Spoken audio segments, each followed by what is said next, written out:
Once upon a midnight dreary, while I pondered, weak and weary, over many a quaint and curious volume of forgotten lore, while I nodded, nearly napping, suddenly there came a tapping, as of someone gently rapping at my chamber door. 'Tis some visitor, I muttered, tapping at my chamber door. Only this and nothing more. Bubba throbbing.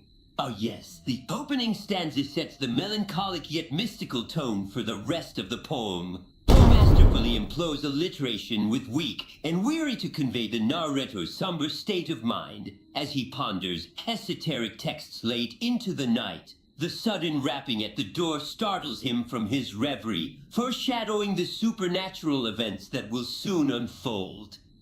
Undabas think poem weird. Why man sit alone at night should go find woman.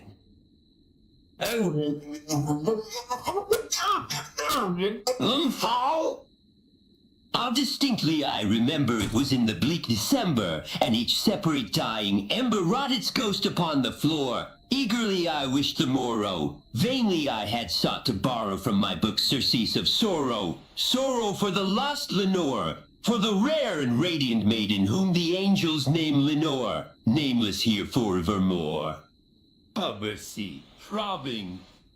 In this second stanza, Poe evokes a sense of desolation and despair through vivid imagery. The dying embers casting ghostly shadows, the narrator's futile attempts to escape his grief through reading. The introduction of Lenore, the lost love whose memory haunts him, adds to the pervasive atmosphere of sorrow and longing. Lenore sound like total bitch. Probably cheat on man now he's sad. Stupid man.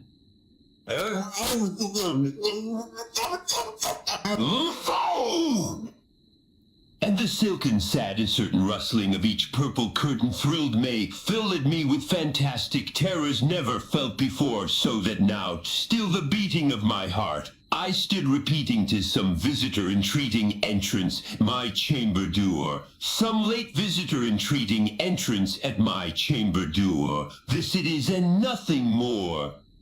Mercy. Throbbing. Here Poe ramps up the tension and foreboding through the eerie sounds of the curtains and the pounding of the narrator's heart. His repetition of the phrase nothing more becomes almost a desperate attempt to convince himself that there is a rational explanation for the strange occurrences, even as his imagination conjures increasingly unsettling possibilities. Man need to chill. Just open door already.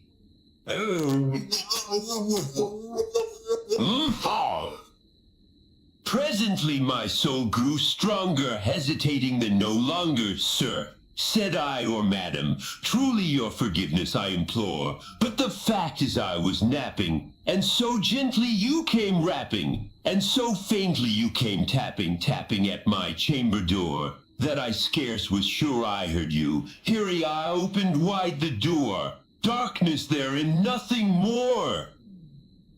Bubba throbbing. With a burst of courage, the narrator finally opens the door, only to be greeted by darkness and emptiness. This anticlimad heightens the sense of mystery and unease, leaving the reader wondering if the rapping was merely a figment of the narrator's fevered imagination.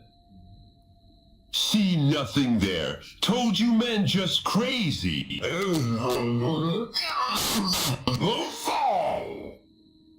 Deep into that darkness peering, long I stood there wondering, fearing, doubting, dreaming dreams no mortals ever dared to dream before. But the silence was unbroken, and the stillness gave no token, and the only word there spoken was the whispered word, Lenore. This I whispered, and an echo murmured back the word, Lenore. Merely this and nothing more. Throbbing. The narrator peers into the void, his mind reeling with dark imaginings and half-formed fears. He whispers Lenore's name, and the echo seems to mock him, offering no comfort or closure. The repetition of nothing more becomes a refrain, underscoring the emptiness of his existence without his beloved. Echo stupid. Say same thing back. Not helpful.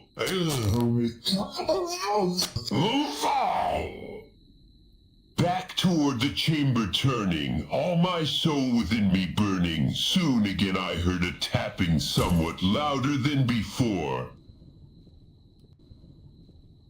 Babasi, Frop. The narrator turns away from the empty doorway only to hear the tapping once more, this time louder and more insistent. He convinces himself it must be the wind, but deep down he knows better. The mystery remains unsolved, the truth eluding his grasp. Oh, foul! Open here I flung the shutter, when, with many a flirt and flutter, in their step a stately raven of the saintly days of yore, not the least obeisance, made he not a minute stopped or stayed he, but, with mien of lord or lady, perched above a bust of Pallas just above my chamber door, perched upon a bust of Pallas just above my chamber door, perched upon a bust of Pallas just above my chamber door. Then this ebony bird beguiling my sad fancy into smiling. By the grave and stern decorum of the countenance Raven wandering from the nightly shore, tell me what thy lordly name is on the night's Plutonian shore. Quoth the raven nevermore. Babasi. At last, the source of the disturbance reveals itself. A majestic raven.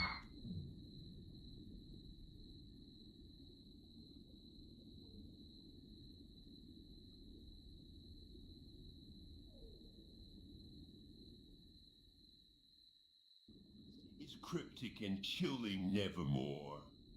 Bird say nevermore. Mean bird don't know o name. Dumb bird.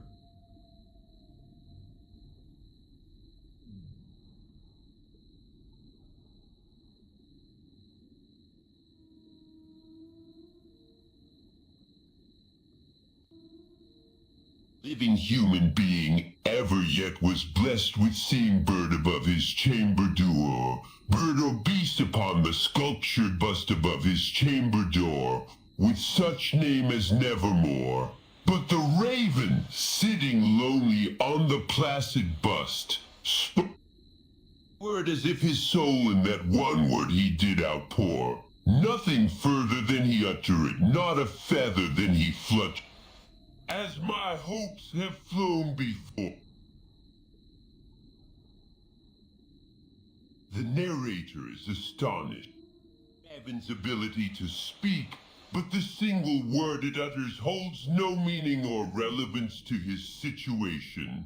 He realizes that no mortal has ever encountered such a phenomenon, and the bird's repetition of nevermore begins to take on a haunting significance. Bird keeps saying nevermore, get annoying after a while. Oh, foul!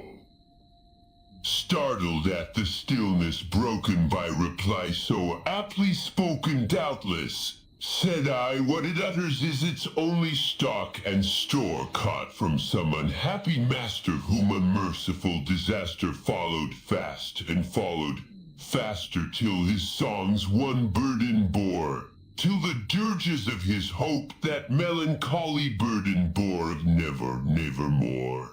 But the raven still beguiled all my sad soul into smiling. Straight I wheeled,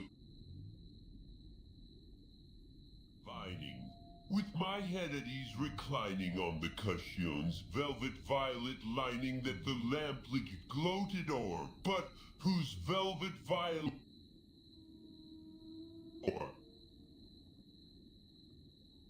denser, perfumed from an unseen censer swung by seraphim whose footfalls tinkled on the tufted floor.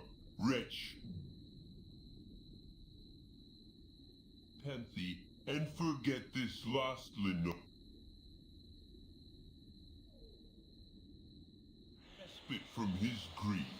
But the Raven's final repetition of Nevermore dashes any hope of forgetting his lost love. Man, want forget girl, but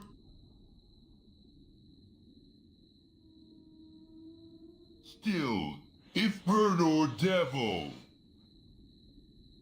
whether tempter sent or whether tempest tossed thee here ashore, desolate yet all undaunted, on this desert land enchanted, on this home by horror haunted, tell me truly, I implore, is there balm in Gilead? Tell me, I implore, quoth the Raven Nevermore. Bummers.